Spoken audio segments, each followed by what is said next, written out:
ओम नमो नारायण। नमस्कार। सबसे बड़ा प्रश्न आज के समय में है कि योग क्या है।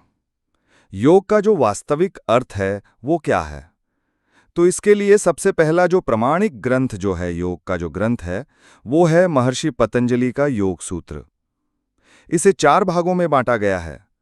पहला भाग है समाधिपाद, दूसरा भाग है साधनापाद, तीसरा भाग है विभूतिपाद और चौथा भाग है कैवल्यपाद। ये जो है, इसके अंदर 195 जो सूत्र जो हैं, उनके द्वारा उन्होंने योग को समझाने का प्रयास किया है। हालांकि कई सूत्र जो हैं वो सांकेतिक हैं। सांकेतिक मतलब सिंबॉलिक है, गूढ़ अर्थ उसका। जैसे जैसे आदमी ध्यान में, योग में आगे बढ़ता है तो उसको उसका और अर्थ समझ में आता है। जैसे किसी भी ग्रंथ के साथ होता है। जैसे आप श्रीमद् भगवद गीता आदि जो ग्रंथ हैं, उनको जैसे जैसे आप उनका अध्ययन करते हैं और जितनी बार करते हैं, उनका अलग अर्थ समझ में आता है। आपकी बुद्धि, विवेक आपको उसका क्या अर्थ समझा रही है, ये उसके ऊपर डिपेंड करता है। टोटल इसमें 195 सूत्र हैं, 195। तो ये एक लंबी चलने वाली सीरीज रहेगी। तो इसमें पहले दिन हम प्रथम अध्याय या प्रथम चैप्टर जो है समाधिपाद, उसके श्लोक नंबर 1 से लेकर 11 तक, 1.1 से 1.11 तक आज इन श्लोकों का हम अध्ययन करेंगे, उनको समझने की कोशिश करेंगे। तो आइए अब आगे बढ़ते हैं। तो इस सब यात्रा में हम जानने की कोशिश करेंगे कि योग में प्रवेश करने की क्या कोई योग्यता है। योग की परिभाषा क्या है। जो अब तक योग हम समझ रहे हैं, क्या वही है। योग सिद्ध होने के बाद क्या स्थिति होती है, और योग के शुरुआत में क्या स्थिति होती है, और बिना योग के जब होते हैं, जब कोई योग नहीं होता, तब हमारी क्या दिनचर्या या जो स्थिति है वो क्या रहती है। तो इन वीडियोस की सीरीज से योग के प्रति आपकी पूरी सोच जो है वो बदल सकती है। इसलिए इनके अंत तक बने रहिएगा, पूरी सीरीज देखिए। ये वीडियो तो आप देखें ही देखें, पूरी सीरीज में हमारे साथ जुड़े रहे। चैनल को सब्सक्राइब कर लीजिए और बेल आइकन भी प्रेस कर लीजिए, जिससे आपको आने वाली वीडियो की जानकारी मिलती रहे। और साथ ही साथ वीडियोस को लाइक एंड शेयर जरूर करें। तो आइए अब शुरुआत करते हैं। सबसे पहला जो सूत्र है वो है अथ योगानुशासनम, जिसका शाब्दिक अर्थ अगर हम लेते हैं तो उसका मतलब है कि अब योग के अनुशासन को प्रारंभ करते हैं। अब इसका गहन अर्थ इसमें छुपा हुआ है कि अब का मतलब क्या हुआ। अब का मतलब है, इसका मतलब ये हुआ कि पहले से ही शिष्य जो हैं वो महर्षि पतंजलि के पास योग के बारे में जानकारी ले रहे हैं, उसको सीख रहे हैं, योग का ज्ञान प्राप्त कर रहे हैं। और वो कुछ जो ज्ञान जो है वो बेसिक जो ज्ञान है वो दे चुके हैं, और उसके बाद अब आगे उसकी जो सूत्रबद्ध तरीके से जो उसका ज्ञान जो है वो महर्षि आगे देंगे। उदाहरण के लिए, जैसे हम कॉलेज में एडमिशन लेने जाते हैं तो 12th पास तो होना ही चाहिए, तो उसमें 12th पास मिनिमम क्वालिफिकेशन है। तो इसी तरह से यहाँ पे महर्षि का जो कथन हमारे अनुसार लगता है कि महर्षि ने कहा हो कि वो कुछ बेसिक्स उनको सिखा दिए हैं और अब आगे बढ़ते हैं। तो कहते हैं कि अब योगानुशासन आपको सिखाते हैं। तो ये हो गया पहले सूत्र का। तो ये उसमें जो पहले जो बेसिक जो क्वालिफिकेशन है इसकी यहाँ तक आने के लिए, तो वो क्या क्वालिफिकेशन है। क्वालिफिकेशन का मतलब है कि जब आप बाहरी और सांसारिक उपायों से पूरी तरह निराश हो चुके हैं और आपको लगता है कि भाई वो जो बेसिक क्वालिफिकेशन जो है, बेसिक ज्ञान जो दे दिया गया या पैदा हो गया है, अंदर जिज्ञासा पैदा हो गई है, अब ये बेसिक योग्यता है क्या। सूत्र 1 तक आने, सूत्र 1 शुरू करने से पहले बेसिक योग्यता क्या होगी। बेसिक योग्यता ये है कि मन जब सचमुच में आपका भीतर के साम्राज्य में प्रवेश पाने के लिए तड़पने लगता है, तीव्र इच्छा पैदा हो जाए कि हमें योग के साम्राज्य में अब प्रवेश करना है। और जब हम अपने दोषों, विकारों, काम, क्रोध, लोभ, मोह, ईर्ष्या, मद, मत्सर आदि को पहचानने लग जाएं और उनसे मुक्त होने की एक तीव्र इच्छा, एक तड़प अपने भीतर जागने लगे, तो वो योग्यता है। यही वो क्षण है, यही वो योग्यता है। अब जब तुम्हारे मन में ये तीव्र इच्छा जो है वो जन्म ले चुकी है, तब आओ योग के अनुशासन को प्रारंभ करते हैं। ये महर्षि पतंजलि का कथन इसमें। आपको क्या लगता है कि क्या आपके जीवन में ऐसी कोई घटना घटी? कभी आपको ऐसा लगा कि मेरा अब योग में प्रवेश करने का समय आ गया? यदि आप ऐसा कोई अनुभव हुआ हो, यदि ऐसी कोई घटना या क्रांति घटी है, तो आप उसका यहाँ पे कमेंट्स में आप उसका विवरण दे सकते हैं, जिससे कि और लोग भी इससे लाभान्वित हो सकें। तो आइए अब आगे बढ़ते हैं।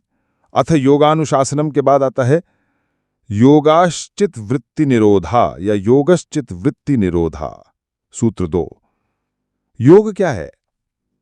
योग्यता तो हो गई, प्रारंभ तो हो गया, घटना तो घट गई, आप योग में प्रवेश करने के लिए तत्पर हो गए। अब योग है क्या? प्रश्न ये उठता है कि योग है क्या?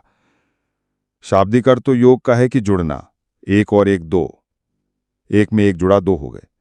परंतु महर्षि पतंजलि ने उसको जुड़ने के बजाय उसको दूसरी परिभाषा दे दी। उन्होंने कहा योगः चित्त वृत्ति निरोधा, चित्त की वृत्तियों का निरोध करना ही योग है। अब एक नई बात पैदा होगी। फिर इसमें कई प्रश्न आ जाते हैं, चित्त क्या है, वृत्ति क्या है, निरोध क्या है। परंतु अब हम बेसिक बात पे टिकेंगे पहले कि चित्त की वृत्तियों का निरोध ही योग है। बहुत ही छोटी परिभाषा है लेकिन गहरी है। इसे समझने के लिए 3 शब्दों को समझना होगा, चित्त, वृत्ति और निरोध। चित्त को अगर सरल भाषा में कहें ना तो आपका मन या हमारा मन, वो आंतरिक भूमि, यहां आपके विचार और संस्कार जन्म लेते हैं, बनते हैं और जमे रहते हैं। अब इसकी भी 5 अवस्थाएं हैं। क्षिप्त मतलब अशांत, मूढ़ जड़, विक्षिप्त भटका हुआ, एकाग्र केंद्रित है और निरुद्ध ठहरा हुआ। तो इसमें ध्यान देने वाली बात यह है कि जो योग है वो एकाग्र और निरुद्ध जो स्थिति है उसमें ही संभव है। अशांत, मूढ़ और विक्षिप्त जो है ये स्थितियां जो हैं, वृत्तियां जो हैं, इनमें योग की संभावना ना के बराबर है। ये चित्त हो गया। उसके बाद वृत्ति। वृत्ति क्या है? चित्त में उठने वाली विचार रूपी तरंगे या मानसिक गतिविधियां, जैसे खुशी, दुख, क्रोध, इच्छा, वासना आदि आदि, ये सब वृत्तियां हैं। उसके बाद आता है निरोध। अब निरोध क्या है? निरोध का अर्थ बलपूर्वक रोकना नहीं है। अगर रोकने का प्रयास बचा है तो योग पूरा नहीं हुआ। प्रयास नहीं है जब स्वाभाविक है, भीतर से घटना घट रही है। निरोध का अर्थ यहां पे है कि बिना प्रयत्न के जब आपकी वृत्तियां या अपनी वृत्तियां रुक जाएं, अपने आप ही रुकनी चाहिए, सहज सहज प्रयत्न से आती हैं। जब कर्ता का अहंकार मिट जाए, यही ठहराव है और यही शांति निरोध है। कोई प्रयास नहीं। जब स्वयं, जैसे उदाहरण के लिए मीठा खाने के प्रति आपकी इच्छा जो है समाप्त हो जाए, अपने आप ही समाप्त हो जाए। मीठा सामने पड़ा है, आप शौकीन भी थे या परंतु इच्छा ही नहीं हो रही खाने की, ठीक है नहीं खाएंगे, पढ़ाए पकाए, तो ये जो एक वृत्त जो है वो निरोध है, उसका नाम निरोध है। अब आगे बढ़ते हैं तीसरे सूत्र पे। तीसरा सूत्र है तदा द्रष्टु स्वरूप रूपे अवस्थानम। तो जब चित्त की वृत्तियां अपने आप रुक जाती हैं, यानी निरोध की अवस्था आ गई है, तब क्या होगा? तो महर्षि पतंजलि इसमें तीसरा सूत्र देते हैं तदा द्रष्टु स्वरूप रूपे अवस्थानम, यानी तब उस निरोध की अवस्था में दृष्टा अपने स्वरूप में स्थित हो जाता है। अब इसे थोड़ा विस्तार से समझते हैं। दृष्टा कौन है? दृष्टा हो गया देखने वाला, द सीयर, यानी हमारी आत्मा, हमारा वास्तविक मैं, जो भीतर बैठा सब देख रहा है। उसे दृष्टा इसलिए कहा गया क्योंकि उसका काम सिर्फ देखना है, दुनिया के प्रपंचों में लिप्त होना नहीं। जैसे ही हम दृष्टा बनते हैं, दृश्य यानी कि दुनिया हमसे अलग हो जाती है। स्वरूप क्या है? हमारा असली स्वभाव। सांख्य दर्शन कहता है असंगो अयम पुरुषः, ये पुरुष या आत्मा स्वभाव से ही असंग है, यानी कमल के पत्ते की तरह, जो कीचड़ में रहकर भी उससे लिप्त नहीं होता। हमारा स्वरूप नित्य शुद्ध, नित्य बुद्ध और नित्य मुक्त है। तो जब चित्त शांत हो जाता है, तब हम अपने उस असली शुद्ध मुक्त असंग स्वभाव में स्थित हो जाते हैं। तो ये था तीसरा सूत्र। अब आगे चलते हैं चौथे सूत्र में। चौथा सूत्र है वृत्ति सारूप्यम इतरत्र। लेकिन जब चित्त निरुद्ध नहीं होता, यानी बाकी समय में क्या होता है, हमारी और आपकी जो रूटीन लाइफ है उसमें क्या होता है, इसलिए चौथा सूत्र दिया गया वृत्ति सारूप्यम इतरत्र, यानी अन्य समय में दृष्टा वृत्तियों के समान रूप वाला हो जाता है। जब चित्त निरुद्ध नहीं है, एकाग्र नहीं है, तो वृत्तियों के समान रूप वाला हो जाएगा। इसका मतलब भी समझते हैं। एक पारदर्शी मणि या क्रिस्टल का अपना कोई रंग नहीं होता, व्हाइट क्रिस्टल जो रहता है, लेकिन उसके पास अगर हम लाल फूल रख दें तो मणि भी लाल दिखने लगती है। मणि लाल हो नहीं जाती, सिर्फ लाल दिखती है। ठीक इसी तरह हमारा दृष्टा आत्मा तो शुद्ध और असंग है, लेकिन चित्त में क्रोध की वृत्ति उठती है तो हम क्रोध के साथ एक रूप हो जाते हैं और कहते हैं मैं क्रोधी हूं। जब दुख की वृत्ति उठती है तो हम कहते हैं मैं दुखी हूं, तो हम वृत्ति ही बन जाते हैं। ये वृत्ति सारूप है। यही हमारे दुखों का कारण है। हम भूल जाते हैं कि हम वो मणि हैं, ना कि फूल का रंग। हम उसके रंग में रंग जाते हैं। तो इन 4 सूत्रों में महर्षि पतंजलि ने हमें पूरा नक्शा दे दिया है। हमारी रोज की हकीकत, हम अपनी वृत्तियों से एक रूप होकर दुख पाते हैं। योग की योग्यता, जब इस दुख से मुक्त होने की तीव्र इच्छा जगती है तब हम तैयार होते हैं। योगित प्रक्रिया, चित्त की वृत्तियों को सहजता से शांत करना, योगेश चित्तवृत्ति निरोधक। योग का फल, अपने शुद्ध आनंद में मुक्त स्वरूप में स्थित हो जाना, तदाद्रष्टो स्वरूपे वस्थानम। तो योग सिर्फ शरीर को मोड़ना नहीं है, बल्कि अपने बिखरे हुए चित्त को समेटकर अपनी वृत्तियों के पार जाकर अपने वास्तविक मैं से मिलना है। ये बाहर से भीतर की एक अद्भुत यात्रा है। इन 4 सूत्रों को समझने के बाद योग के बारे में आपकी क्या सोच बदली है? कुछ बदलाव आया है? क्या आप योग को एक नए नजरिए से देख पा रहे हैं? लेकिन अब प्रश्न होता है कि ये वृत्तियां हैं क्या? तो इसके लिए क्या सोचना पड़ेगा कि क्या हमारा मन जो है वो कभी शांत नहीं रहता? क्या विचार एक के बाद एक तूफान की तरह आते रहते हैं? तो क्या आप जानते हैं कि हमारे मन में चलने वाले 90% विचार या तो व्यर्थ हैं या हमें दुख दे रहे हैं? तो 2500 साल पहले जो महर्षि पतंजलि ने इसका पूरा विज्ञान जो है वो हमें समझाया था। तो आज उसी क्रम में हम इन वृत्तियों को जानेंगे आज के वीडियो में। तो ये वृत्तियां जो हैं हमारे मन के वो 5 सिस्टम हैं या 5 जाल हैं जिनमें हम दिन रात उलझे रहते हैं। यही हमारे दुख, तनाव और शांति की असली जो जड़ हैं, ये वृत्तियां ही हैं। आज हम पतंजलि के योग दर्शन की गहराई में उतरकर इन 5 वृत्तियों को हाईलाइट करेंगे और हम जानेंगे कि कैसे एक ही विचार हमें सुख भी दे सकता है और दुख। तो इस वीडियो के अंत तक आप अपने मन के काम करने का तरीका समझ जाएंगे, बल्कि उसे कंट्रोल करने की जो पहली और सबसे इंपॉर्टेंट चाबी है वो भी हमारे हाथ में आएगी। तो वीडियो अगर पसंद आती है तो लाइक एंड शेयर जरूर करें और जीवन को बदलने वाले ऐसे ही प्राचीन जो हमारा भारतीय संस्कृति ज्ञान है उसको समझने के लिए इस चैनल को सब्सक्राइब करके बेल आइकन दबा दे, जिससे आपको आने वाली वीडियो की जानकारी जो है वो आपको मिलती रहे। वृत्त्या पंचतया क्लिष्टा अक्लिष्टा।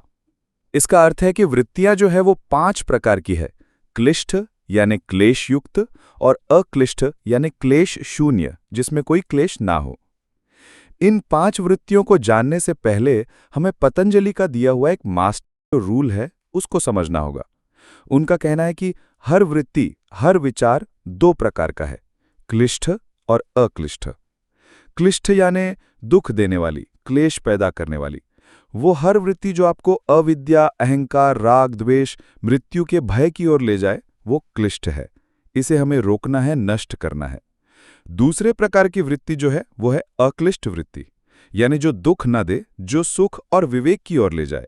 वो हर वृत्ति जो आपको स्वयं के स्वरूप और परमात्मा की ओर उन्मुख करे वो अक्लिष्ट है।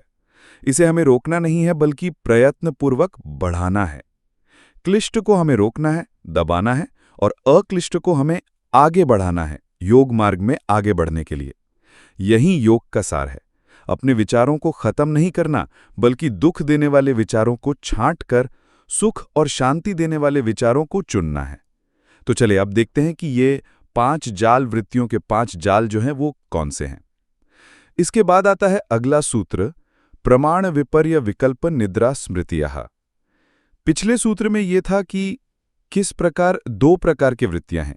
अब यह है कि 5 वृत्तियां हैं कौन सी।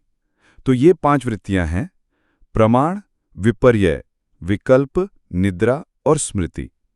महर्षि पतंजलि ने हजारों तरह के बिखरे हुए विचारों को सिर्फ 5 मूल प्रकारों में बांट दिया। अब ये 5 प्रकार क्या है इसे समझें। पहला है प्रमाण यानी सही ज्ञान, राइट नॉलेज। दूसरा है विपर्य यानी गलत ज्ञान, रॉन्ग नॉलेज। तीसरा है विकल्प यानी कल्पना, इमेजिनेशन या फैंटेसी। चौथा है निद्रा यानी गहरी नींद, डीप स्लीप। और 5वां है स्मृति यानी याददाश्त, मेमोरी। तो हमारा हर विचार इन्हीं 5 में से एक होता है। तो चलिए एक एक करके इनके रहस्य आगे जानते हैं। आगे 7वें सूत्र में कहा गया प्रत्यक्षानुमान गमाः प्रमाणानि। प्रत्यक्ष, अनुमान, आगम और प्रमाण। प्रत्यक्ष, अप्रत्यक्ष पदार्थ ज्ञान और वेदशास्त्र तथा आप्त पुरुष के वचन और प्रमाण। आइए इसको विस्तार से समझते हैं। ये सही ज्ञान भी हमें कैसे, पहली वृत्ति प्रमाण है, और ये सही ज्ञान भी हमें कैसे दुख देता है ये जानने की कोशिश करते हैं। प्रमाण का अर्थ है किसी भी चीज़ का सही ज्ञान, जो हमें 3 तरह से मिलता है। प्रत्यक्ष, जो इंद्रियों से अनुभव हो। अनुमान, जिसको तर्क से समझा जा सकता है। और आगम, मतलब शास्त्रों या महापुरुषों के वचनों द्वारा।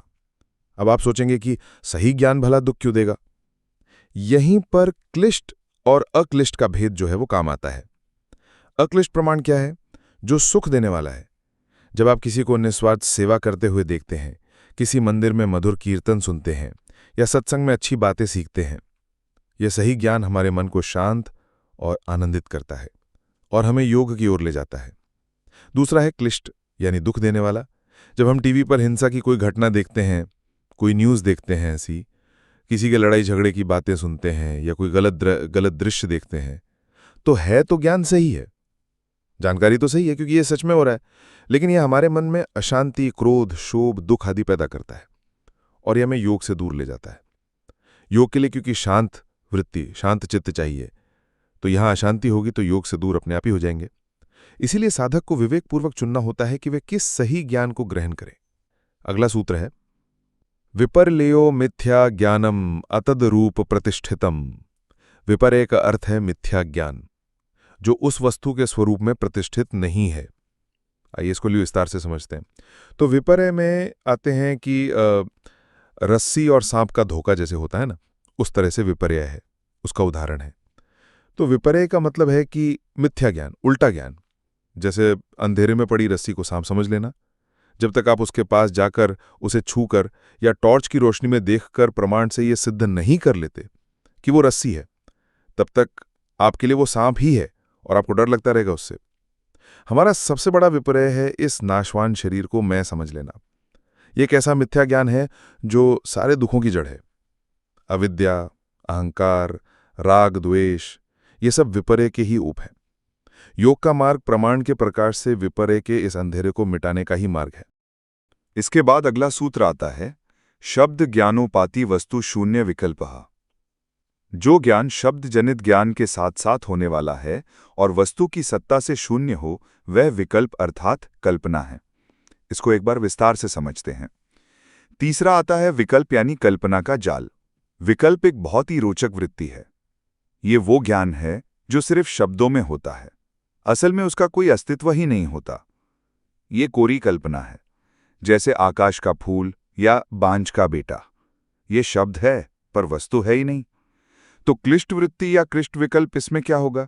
दिन भर उन बातों की चिंता करना जो हुई नहीं, भविष्य की कल्पना करके डरते रहना, अगर ऐसा हो गया तो ये हो जाएगा, वैसा हो गया तो ये हो जाएगा। ये विकल्प का जाल है जो हमें वर्तमान में जीने नहीं देता। अक्लिष्ट विकल्प, अब सुख देने वाला विकल्प। जब कोई साधक ईश्वर के स्वरूप की कल्पना करके ध्यान करता है या अपने लक्ष्य को प्राप्त करने के लिए सकारात्मक विजुअलाइजेशन करता है, वह कल्पना उसे प्रेरित करती है और साधना में मदद करती है। तो ये सुख देने वाला हो गया। अब आगे चलते हैं। अगला सूत्र है अभाव प्रत्यय आलंबना वृत्ति ही निद्रा। अभाव के ज्ञान की प्रतीति को अवलंबन करने वाली वृत्ति को निद्रा अर्थात सुषुप्त कहते हैं। शास्त्रों में चेतना के अनुसार मनुष्य की 4 अवस्थाएं हैं: जागृत, स्वप्न, सुषुप्त एवं तुरी। जागृत अवस्था वह अवस्था है जिसमें व्यक्ति पूरी तरह जगा हुआ होकर अपने सभी कर्म विवेकपूर्वक संपन्न करता है, ज्ञानपूर्वक करता है, भले और बुरे में भेद करके जीता है। स्वप्नावस्था वह है जिसमें व्यक्ति कुछ कुछ जगा हुआ और कुछ कुछ सोया हुआ, जागृत अवस्था में किए गए कर्मों एवं उनके कर्मों से निर्मित संस्कारों के वशीभूत होकर विभिन्न विषयों का अनुभव करता है और स्वप्न देखता है। उसके बाद है सुषुप्ति, जब ना तो व्यक्ति जगा हुआ है और ना ही सोया हुआ है। तमोगुण आश्रित व्यक्ति की अवस्था सुषुप्ति की होती है। इस अवस्था में रजस गुण का अधिकतम अभाव होता है और सत्व का एक सहज प्रवाह होता है, जिसके कारण अचंचल निद्रा अविचलित निद्रा के प्रभाव में व्यक्ति कहता है कि आज मैं सुखपूर्वक सोया। चौथी वृत्ति जो है वो है निद्रा। हम ये जानेंगे कि नींद कैसे वृत्ति हो सकती है। हमें लगता है कि नींद तो विचारों का अभाव है, ये वृत्ति कैसे हो गई? पतंजलि कहते हैं नींद भी एक अनुभव है, एक वृत्ति है, क्योंकि जागने के बाद हमें उसकी स्मृति रहती है। हम कहते हैं आज बहुत अच्छी नींद आई, मन शांत है, ठीक से नींद नहीं आई, शरीर भारी है। ये अनुभव और उसकी स्मृति ही निद्रा को एक वृत्ति बना देती है। अब अक्लिष्ट निद्रा जो सुख देने वाली है, सुषुप्ति की सात्विक नींद जिसमें शरीर और मन को पूरा आराम मिलता है और आप सुबह तरोताजा और ऊर्जावान महसूस करते हैं, तो ये हो गई सुख देने वाली निद्रा। दूसरा है क्लिष्ट निद्रा, दुख देने वाली तामसिक नींद, आलस्य से भरी नींद, ज्यादा सोने के बाद भी थकान और भारीपन महसूस करना, यह भी एक क्लिष्ट वृत्ति है जो प्रगति में बाधक है। अगला सूत्र है अनुभूत विषय अस्प्रमोषः समृतिः। अनुभूत का अर्थ हो गया प्रमाण, विपर्य, विकल्प और निद्रा के अनुभव, किए हुए विषय का। विषयः अस्प्रवेश अर्थात प्रमाण, विपर्य, विकल्प और निद्रा के अनुभव किए हुए विषय का नाश। छिपना अर्थात संस्कारवश उनका ज्ञान के स्तर पर प्रकट हो जाना स्मृति कहलाता है। उसके बाद आता है पांचवी वृत्ति है स्मृति। स्मृति क्या है? स्मृति है यादों का बंधन और मुक्ति। स्मृति यानी यादाश्त, जीवन में अनुभव की गई चीजों का फिर से याद आ जाना।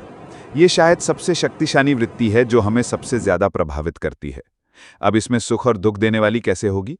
क्लिष्ट स्मृति हो गया दुख देने वाली पुराने अपमान, असफलताएं, धोखे या दुखद घटनाओं को बार बार याद करके दुखी होते रहना, मन में किसी के लिए द्वेष पाल कर रखना, बदले की भावना रखना। ये यादों का वो बोझ है जो हमें आगे नहीं बढ़ने देगा। और अक्लिष्ट स्मृति यानी सुख देने वाली कौन सी है? किसी की मदद करने का सुखद अनुभव याद करना, गुरु के दिए ज्ञान को याद करना, शास्त्र के किसी श्लोक को याद करके प्रेरणा लेना।